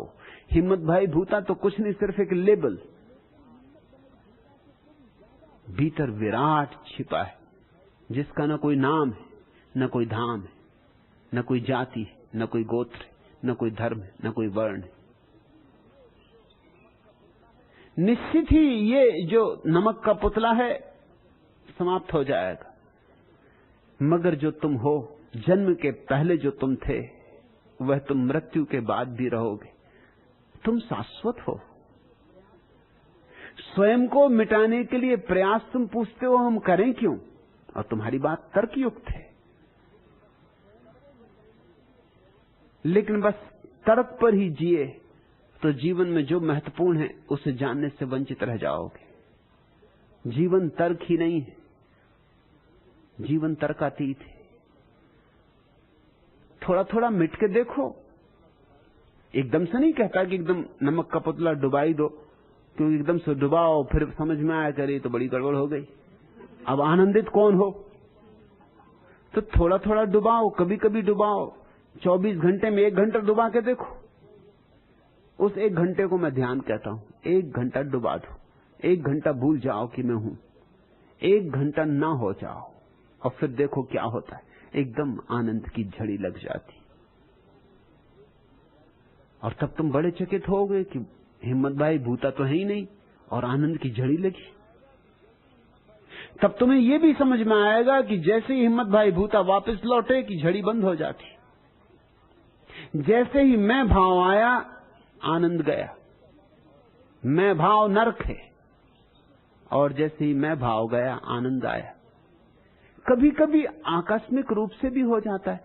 सुबह सुबह उठ गए हो, ताजी हवा है, पक्षी गीत गा रहे हैं, वृक्षों में फूल खिले हैं, झील में कमल नाच रहे हैं, सूरज निकला है, आकाश में बगलों की कतार उड़ गई, और एक क्षण को तुम भूल गए कि मैं हूं।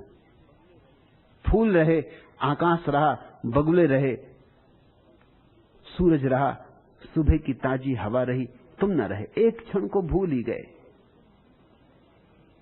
एक क्षण को बिल्कुल लीन हो गए, और उसी लीनता में आनंद है। फिर तुम बार बार कहोगे आज सुबह बड़ा आनंद मिला। लेकिन एक बड़े मजे की बात है कि तुम ये भूल ही जाओगे कि आनंद जब मिला था तब तुम नहीं थे, और अब जब तुम कह रहे हो आज सुबह बहुत आनंद मिला, तब तुम हो। अब तुम सिर्फ स्मृति की बात कर रहे हो। जब तुम बिल्कुल मिट गए थे तब भी तुम्हारा मस्तिष्क टेप रिकॉर्डर की भांति सब चीजों को रिकॉर्ड कर रहा था। वो तो यंत्र है, उसने रिकॉर्ड कर ली घड़ी भी। बाद में ये रिकॉर्ड दोहराया जाएगा, अहंकार लौट आएगा, रिकॉर्ड का मालिक हो जाएगा और कहेगा कि आज सुबह मैंने बड़ा आनंद पाया। मगर यह बात झूठ है। मैं तो था ही नहीं जब आनंद हुआ। आनंद और मैं का एक साथ अस्तित्व न कभी हुआ है न हो सकता है, क्योंकि मैं झूठ है, ब्रह्म सत्य, अहम मिथ्या। लोग कहते हैं जगत मिथ्या, ब्रह्म सत्य। मैं कहता हूं ब्रह्म सत्य, अहम मिथ्या। जगत से क्या लेना देना है, अहंकार ही जगत है। मगर ये अनुभव की बात पहले से ही तुम तय करोगे तो बहुत मुश्किल होगी।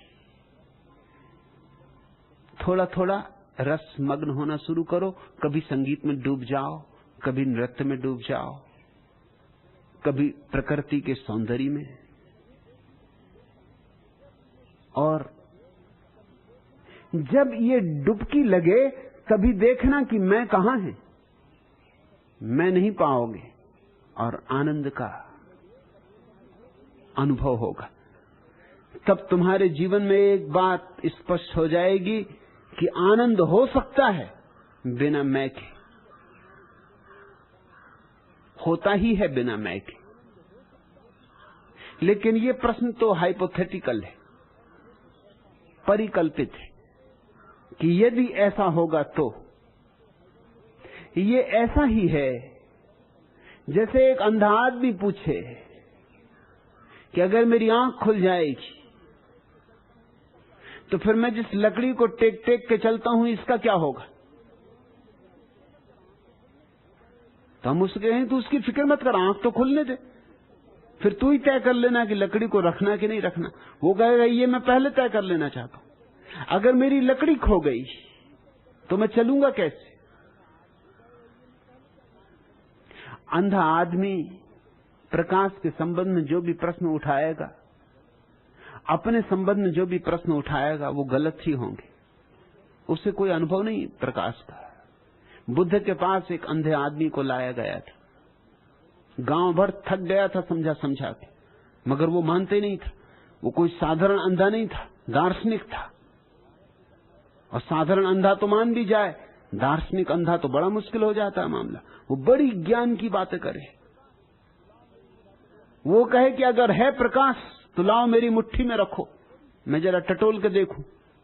अब प्रकाश को मुट्ठी पे कैसे रखूं? और ऐसा नहीं है कि प्रकाश मुट्ठी पे नहीं रखा जाता। तुम सूरज के नीचे हाथ खोल दो, तुम्हारे हाथ पे प्रकाश ही प्रकाश है, मगर स्पर्श का पता तो नहीं चलता। तो मुट्ठी नहीं बांध सकते। वो कहता चलो अगर नहीं मुट्ठी में बनता, मेरी जबान पे रख दो, मैं जरा स्वाद ले लूं, जरा सा एक टुकड़ा, जैसे कि शक्कर की डली कोई रख दे, ऐसा मेरे मुंह पे रख दो।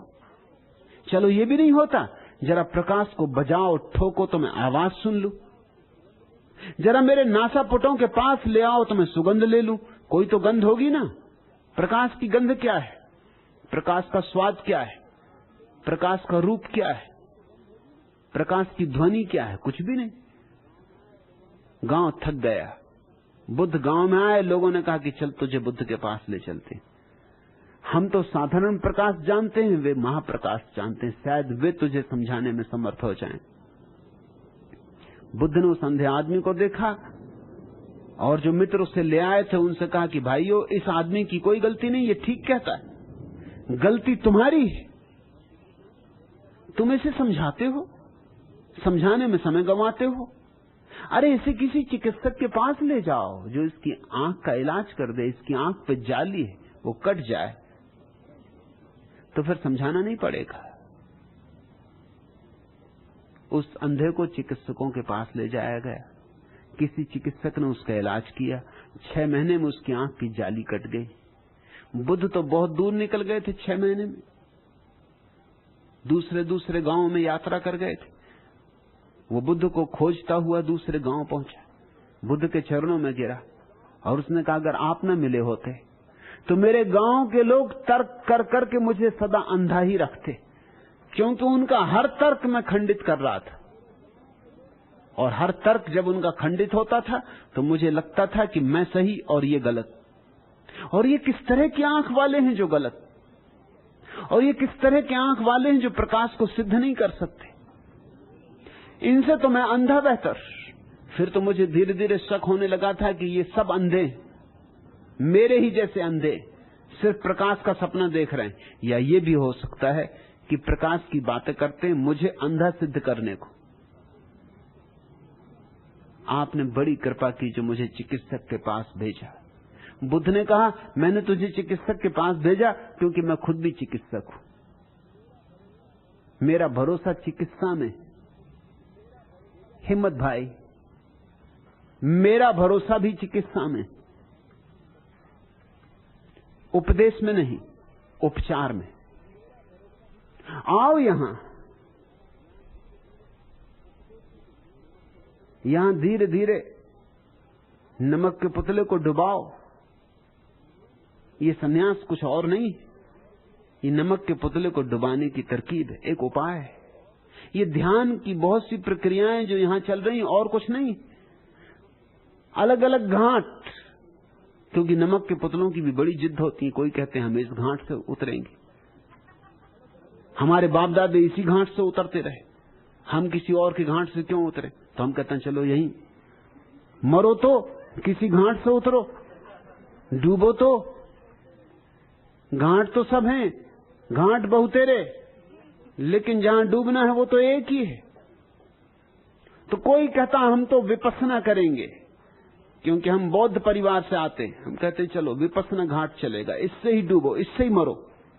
कोई कहता है कि मैं तो मुसलमान हूं, मैं तो सूफी हूं, तो हम कहते हैं ठीक, सूफियों के लिए अलग घाट बना दिया है। कोई जैन आ जाता है, उसके लिए भी घाट बना दिए। जितने लोग हैं यहां इरादा यही है कि एक ऐसा तीर्थ बने जहां सब घाट हो। जिस घाट से मौज हो वहां से छलांग लगाओ, गिरोगे एक ही सागर में और मिटोगे तो जानोगे कि आनंद क्या है। और तब कभी भूल के न पूछोगे ऐसा प्रश्न कि अगर हम ही मिट जाएंगे तो आनंद किसको होगा। आनंद किसी को नहीं होता, आनंद तुम्हारा स्वभाव है।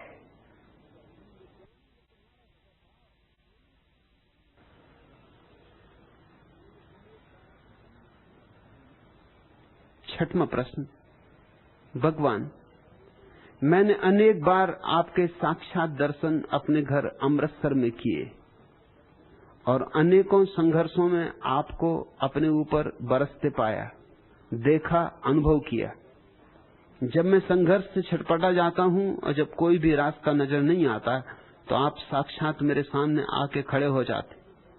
इसमें न कोई स्वप्न की अवस्था न कोई निद्रा की अवस्था ही होती। आप आकर खड़े होकर मुझे कहते हैं कि तुम खामखा क्यों चिंता लेते हो, मैं जो हूं सब छोड़ दो मुझ पर, तो तत्क्षण निर्भर हो जाता हूं और आप मेरे जीवन में ऐसी ऐसी उलझनों में रक्षा करते हैं जिसका वर्णन मैं अपनी जुबान से नहीं कर सकता। और भी अनेक प्रमाण मेरे अनुभव में हैं, क्या बताऊं आपको। आप सब कुछ जानते ही हैं, कोई बात भी आपसे छिपी हुई नहीं। इतना कुछ होते हुए भी कई बार मैं आपका विरोध करता हूं। भगवान इस पर कुछ कहने की अनुकंपा करें। असंग अमृतसर से हो यही काफी।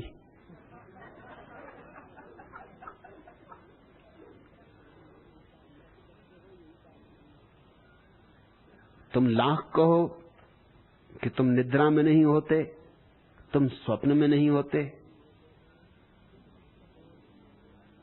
मुझे राजी ना कर सकोगे। यह सब तुम्हारे निद्रा ही है, तुम्हारे स्वप्न ही है। यह तुम्हारी कल्पनाएं ही हैं, सुंदर कल्पनाएं। और इन कल्पनाओं से तुम्हें राहत भी मिलती होगी, सांत्वना भी मिलती होगी, चित्त निर्भर भी हो जाता होगा। मगर मैं तुमसे अपनी तरफ से कह देता हूं कि अमृतसर में जाते ही नहीं।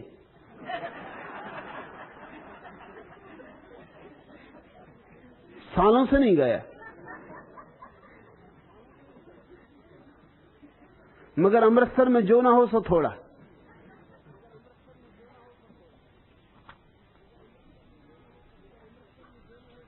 मैंने सुना है अमृतसर के एक मालिक ने अपने नौकर को समझाते हुए कहा, देखो चरण सिंह, तुम जिस दुकान पर सामान खरीदने जाते हो वह दुकानदार बड़ा ही काइयां है, बड़ा मक्कार है। ऐसे तो ऊपर से जपजी पड़ता रहता है, लेकिन भीतर छटा हुआ बदमाश है। तुम जरा संभल कर रहना। जब वह कोई सामान तौलता है तो वह देखते ही देखते सामने वालों की आंखों में धूल झोंक देता है। तो मैं तुम्हें सावधान करता हूं, उसकी दाढ़ी, उसका जपजी, उसका ऊपर से सरदार का रूप, इन सब के धोखे में मत पड़ना। चरण सिंह ने कहा, मालिक मैं भी सरदार हूं, और अगर वो अमृतसर का है तो मैं कोई बाहर का। अगर वो काइयां हैं तो मैं भी कुछ कम नहीं। जपजी मैं भी पढ़ता हूं। मुझे तो ये पहले से ही पता था मालिक कि वो ग्राहकों की आंख में धूल झोंक देता है।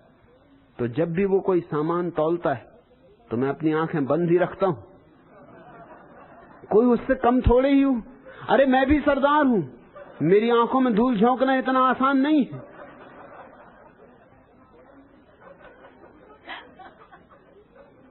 तुम कह रहे हो कि न सपना न मूर्छा, मगर ये सब मन की ही कल्पनाएं। आंख खुली हो तब भी मन की कल्पनाओं को तुम देख सकते हो। और तुम कहते हो जब मैं संकट में होता हूं, दुविधा में होता हूं, विवादग्रस्त होता हूं, कुछ राह नहीं सूझती, तब आप दिखाई पड़ते। उस समय तुम चाहते हो कि मैं दिखाई पड़ूं। उसी समय तुम चाहते हो। जब तुम सुविधा में होते हो तब मैं दिखाई नहीं पड़ता, क्योंकि तब तुम्हें कोई जरूरत ही नहीं होती। जब सब ठीक चल रहा होता है तब तुम्हें याद ही नहीं आती होगी। वो तो जब सब गलत चल रहा होता है, सब गड़बड़ चल रहा होता है, जब तुम अपने हाथ से कोई रास्ता नहीं निकाल पाते, तब मजबूरी में तुम मुझे याद करते होगे। असहाय अवस्था में। और निश्चित ही अगर तुम किसी को भी याद करोगे असहाय अवस्था में, तो एक बात से तो राहत मिलती है कि तुम अकेले नहीं हो। और अगर याद बहुत तीव्रता से की तो इस तरह के अनुभव हो सकते हैं, मगर ये सब अनुभव स्वप्नवत हैं। और ये मैं खुद ही कह रहा हूं, इसलिए खूब सोच लेना। तुम्हारा मन तो कह रहा होगा कि नहीं नहीं, मेरे अनुभव और स्वप्नवत। अभी तुम सोए ही हुए हो, इसलिए तुम जो भी अनुभव करोगे वे सभी स्वप्नवत होंगे। बुद्ध ने कहा है, अगर कभी मैं तुम्हारी मार्ग में आ जाऊं तो तलवार उठा के मेरे गर्दन काट देना। किस अर्थ में कहा है? इसी अर्थ में कहा है, क्योंकि जो भी बुद्ध तुम देखोगे अपने मार्ग पर, वो तुम्हारी ही कल्पना होगी। मैं तुम्हें अपने पर निर्भर नहीं करना चाहता, और तुम निर्भर होगे तो फिर दूसरा कष्ट पैदा होगा। तुम पूछते हो कि फिर भी कभी कभी मैं आपका विरोध क्यों करता हूं? वो इसीलिए विरोध करते हो। ऐसे व्यक्ति को हम क्षमा कर ही नहीं सकते जिसमें हमें निर्भर होना पड़े। तुम मुझे माफ नहीं कर पाते। तुम्हें धीरे धीरे अनुभव होने लगा कि तुम्हारी मुसीबत मेरी मौजूदगी में कम हो जाती। तुम्हें धीरे धीरे ये प्रतीति होने लगी कि तुम्हारी समस्याएं मेरी मौजूदगी से हल हो जाती। तुम मुझे माफ कैसे करोगे? तुम मुझसे नाराज रहोगे। इतना निर्भर कोई किसी पर होना नहीं चाहता। मैं भी चाहता नहीं कि तुम मुझ पर निर्भर हो, क्योंकि मैं जानता हूं जो लोग निर्भर होंगे वो नाराज भी होंगे। मैं तो चाहता हूं कि तुम बिल्कुल मुझसे मुक्त रहो, फिर विरोध भी खो जाएगा। जीवन के बड़े अनूठे गणित थे। हम उस आदमी को कभी माफ नहीं कर पाते जिस पर हमें निर्भर होना पड़ता है। इसलिए बच्चे अपने माँ बाप को माफ नहीं कर पाते। इसलिए बच्चे जब माँ बाप बूढ़े हो जाते हैं तो उनसे बदला लेते। कैसे माफ करें? इतनी निर्भरता, बचपन में इतनी निर्भरता जानी है माँ बाप के ऊपर कि उनके ही इशारों पर जिए। उन्होंने ही बचाया है तो बचे, उन्होंने ही संभाला है तो संभले।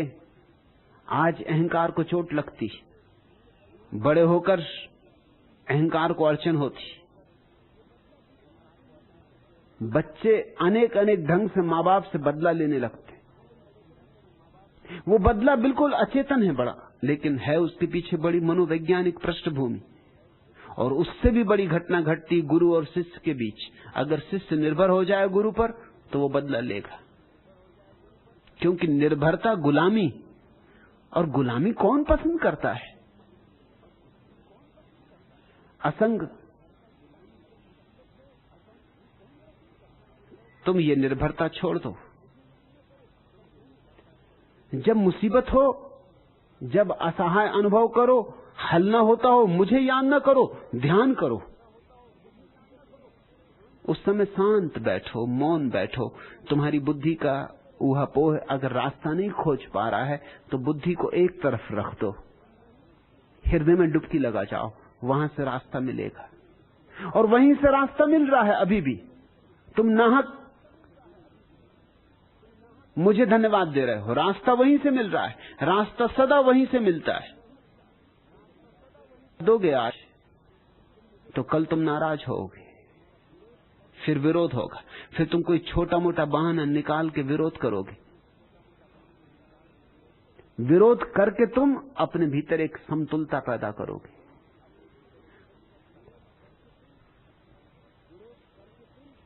और तुम मेरी पक्की मानो, अमृतसर जाना मैंने बिल्कुल बंद कर दिया है।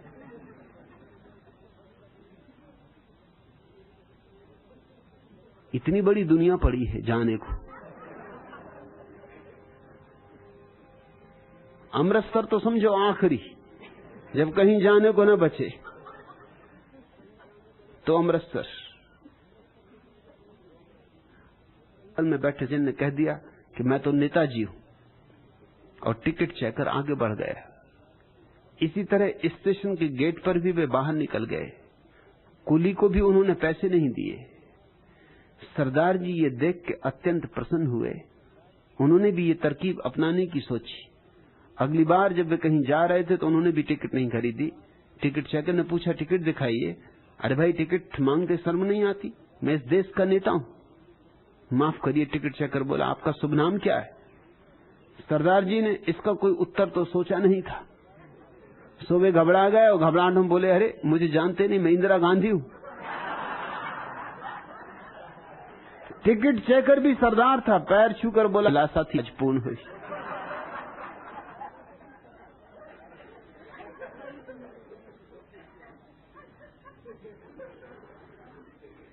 अमृतसर से तो जितना बचो उतना अच्छा है।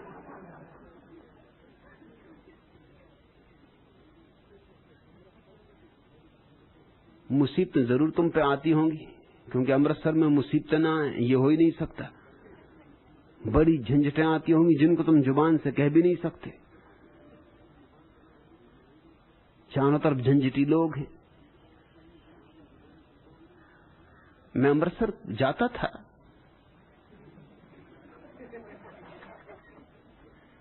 फिर झंझटें बहुत बढ़ने लगी। फिर अमृतसर में काम करना ही असंभव हो गया। स्टेशन से झंझटें शुरू हो जाती थी। स्टेशन पर 200 आदमी विरोध में झंडा लिए काले दिखा रहे हैं, आवाज लगा रहे हैं। 200 आदमी पक्ष में खड़े हैं, मारपीट की नौबत है। एक बार तो विरोधी डंडे लेके आ गए, तो जो पक्षपाती थे वो भी कुछ पीछे थोड़ी रह सकते थे। सरदार तो सरदार, वो गए और स्वर्ण मंदिर से नंगी तलवारें धारण करने वाले कुछ सेवादार ले आए। मैंने तमाशा देखा। मैंने कहा कि भाई अगर ये सब होना है, एक तरफ डंडे लिए लोग खड़े हैं, दूसरी तरफ तलवार है, नंगी तलवार है। मुझे लेके स्टेशन के बाहर चले तो 3 आदमी नंगी तलवारें ले आगे चल रहे, 3 पीछे चल रहे। मैंने कहा कि बस, मैंने कहा ये आखिरी है, अब दोबारा इस उपद्रव में पड़ने से कोई मतलब नहीं है। जहां सभा हो उसके सामने ही विरोधी माइक लगा के बैठ जाएं। चलो कुछ नहीं, रामधुनी कर रहे हैं।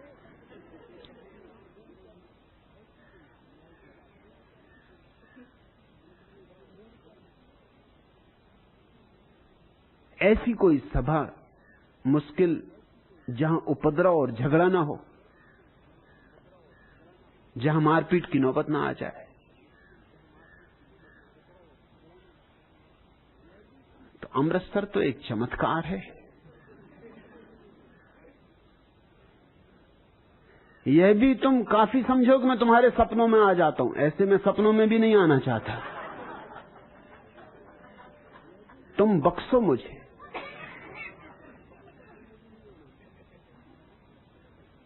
ये सब मन की कल्पनाएं हैं। इन मन की कल्पनाओं को त्यागो। मैं तुम्हें मुक्त करने को हूं, किसी तरह के बंधन में डालने को नहीं हूं। मैं चाहता हूं तुम अपने भीतर जाओ, मेरे पीछे नहीं। अपनी आत्मा को जगाओ। तुम्हारा समाधान मुझ में नहीं है, तुम्हारा समाधान तुम्हारी समाधि में है। असंग समय खराब ना करो। सारी ऊर्जा, सारी शक्ति उसी समाधि के लिए लगा दो। फिर न तो तुम मुझ पर नाराज होगे, न मुझे धन्यवाद दोगे। फिर ये राग और घृणा का नाता टूट जाएगा। और जब शिष्य और गुरु के बीच राग और घृणा का नाता टूट जाता है, तो पहली बार प्रेम की घटना घटती, अभूतपूर्व घटना घटती। उस प्रेम में फिर कोई विरोध नहीं, क्योंकि उस प्रेम में कोई निर्भरता नहीं है, स्वतंत्रता है। उस प्रेम में फिर कभी कोई वैमनस्य नहीं है, क्योंकि उस प्रेम में तुम किसी के अंग नहीं बन रहे हो, किसी के जीवन का अनुकरण कर रहे हो। वह प्रेम मोक्ष लाता है, मुक्तिदायी है। असंग मेरा प्रत्येक सन्यासी इस सूत्र को ठीक से ध्यान में रखे। जैसा मैं तुमसे कह रहा हूं ऐसा सबसे कह रहा हूं। मुझ पे निर्भर मत होना, अन्यथा तुम मुझे माफ न कर सकोगे। मुझसे मुक्त रहना, मुझे समझो, मुझे पियो, मगर मेरे अनुकरण करने की कोई जरूरत नहीं है। और ये सब छोटी बातें कि तुम्हारी समस्याएं मैं सुलझाने आऊं, कि तुम इनकम टैक्स में उलझ गए तो मुझे बुलाओ, कि तुम चोरी में फंस गए तो मैं तुम्हें बचाऊं, ये सब बकवास छोड़ो। इन सब से मेरा कोई लेना देना नहीं। मैं तो तुम्हें सूत्र दिए दे रहा हूं, सारी झंझटों के पार हो जाने का सूत्र। उसको ही मैं ध्यान कहता हूं, उसकी ही पूर्णाहुति समाधि है।